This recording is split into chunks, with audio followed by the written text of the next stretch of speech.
People want me to talk about it. And there suddenly seems to be a reason to believe it. Houston Team 32. Now, shortly after the hurricane hit Houston, I said, it'd be a feel-good story if Houston was somehow the NHL's 32nd team. And it would be. And it's funny because people say that minor leagues hasn't worked there. But as an example, I live in Abbotsford and the American Hockey League didn't work here. It doesn't mean that if we had another hockey team, we wouldn't support it. It's just the choice of hockey team for this location didn't work. Now, if I'd lived in Abbotsford at the time, I would have been a season ticket holder. But I love hockey, just hockey in general. It was the Calgary Flames farm team they put here in Abbotsford, an hour out of Vancouver. And that was the number one excuse people had for not coming here. So I'm not going to damn Houston because they didn't support the American Hockey League as well as other cities have. Now, the interesting thing is this. Apparently, the asking price could be $700 million. So, Foley, the owner of the Vegas Golden Knights, may have got himself a deal at $500 million. Why? How is the NHL got an... Or how do they figure that a franchise is worth $700 million? And apparently they'll get it. So the owner of the Rockets wants in, and there are some key dates. And I listened to, I think it was Elliot Friedman that said that, I'm trying to think if it was Elliot Friedman or not. It could have been John Shannon, who said that with the lockout, and 2020 is coming up, boys and girls, there's talk of a lockout. If the NHL wants to cash in on expansion fees and not have to worry about sharing them with the NHLPA, they have to expand before there's a lockout, before the next collective bargaining agreement comes up. See, that $500 million that they got from Vegas was split between the owners and the league. That's a nice chunk of change. Now, $700 million, that's 700 million reasons to expand to Houston.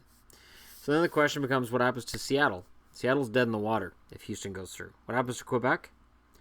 Quebec's been in a holding pattern for a year, and I think Quebec realizes they're not getting a team unless it's a relocation, and the NHL has no plans to relocate.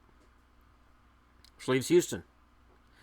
The NHL wants 32 teams, and while Gary Bettman's saying, well, we're not looking to expand right now, that's not no. That's not no.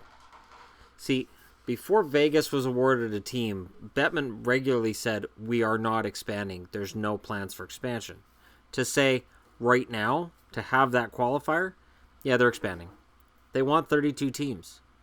They want synergy, 16 teams in each conference, and then figure out the scheduling and the divisions from there. I think Houston would be a good spot to go. It's another spot in the West. They'd be located in the Central Division. They go right in there with Dallas and Minnesota and all of the Central Division teams.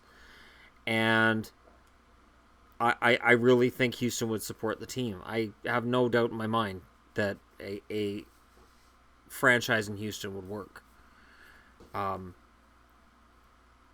I just don't see any reason why it won't. And it's funny because, there's been debates about Vegas. No, Vegas doesn't have hockey fans. Arizona didn't have hockey fans. Houston would. Houston's had a number of minor league teams and have been a part of hockey back to the WHA in the 70s. So it's not like hockey's completely unknown to Houston as a city. Do I think it'll work? Sure. But then again, I'm one of the few that says, yeah, Vegas should work too. If they made hockey work in Florida, and I mean, if you watched any of the game last night with Florida, that arena's half empty. And there's no talk of moving that team. I personally find it weird that we have half empty arenas in Florida, in Carolina, and in other locations, and the NHL is like, oh yeah, we can expand.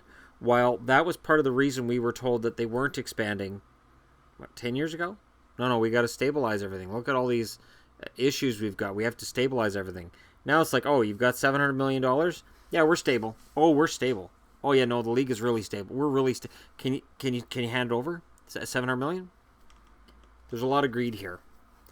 And I was one that believed that stabilizing the NHL's existing franchises and making sure that they're in locations where they're going to thrive is the smartest move.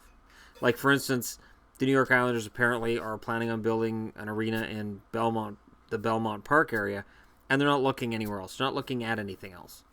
Nassau, if you want the team back there, apparently it's just not going to happen. Gary Bettman said it's not feasible, and he's the one that the owner of the Islanders is saying, see, he said it, so we're saying it too. Which is too bad. But that's the NHL's motive. They want to make the maximum amount of money. So they'll leave a team in the Barclays Center losing money until they can open a brand new arena somewhere else. That, depending on the article I read, either it's nicely nestled between two communities or it's a remote location. Those are two different things. So we'll see what happens.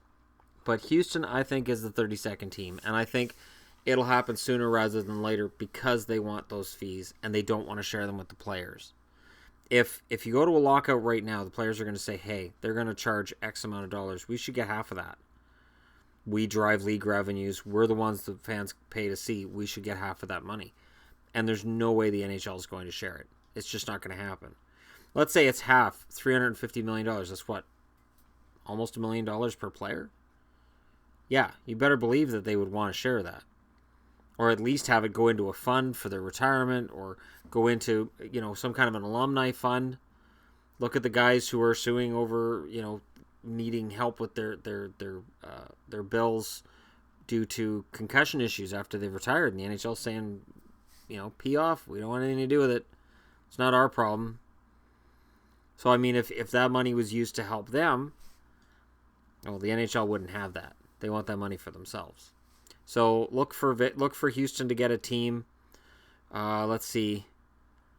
It's probably a little late for 18-19, so for next season. And I don't think that GMs would want to be worrying about an expansion team again next year. But 2 years from now, the 19-20 season. That's the last season before the players and the owners are able to opt out of the collective bargaining agreement, and we can go through it all over again. So watch for the 19-20 season to be Houston's new team, and I would hope that Houston learns from the Vegas mistake, and that the NHL learns from the Vegas mistake. What Vegas mistake? I can't find a Vegas hat anywhere. I can't find Vegas gear anywhere. If you order it online, sure. In a store, there isn't any. That's a mistake. When San Jose joined the league back in 91, 92, there was San Jose Sharks teal everywhere. And everybody wants Vegas gear. Everybody wants to buy Vegas gear. It's the first new team that there's been in the NHL in 17 years, and there's none of it at store levels. It's ridiculous. So hopefully with Houston, we get a jersey early. We get a reveal before they've even done the expansion draft. Hopefully they allow fans to have the rights to name the team. Do something fun with it. Make it a fun team. Make it feel like the fans own it. I know Vegas is still in its infancy, and I do like the team, and I want to see them do well. But there are certain things that have happened along the way that hopefully Houston does better. But if I had to give odds right now, I would say Houston's got the inside track.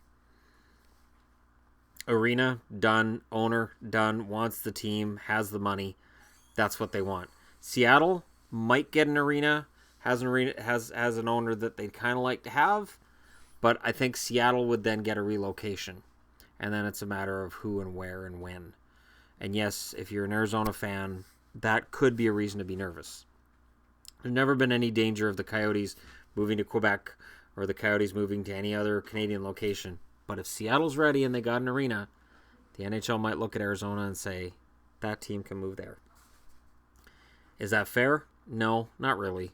But it's the most likely scenario right now that I see. Houston gets a team, and then Seattle would get a relocation, and Quebec likely would get a relocation after that if things collapse for the Islanders. Let me know what you guys think in the comment section below. Don't forget to hit like and subscribe if you're browsing your way through, and thank you so much for watching. I'll talk to you again soon.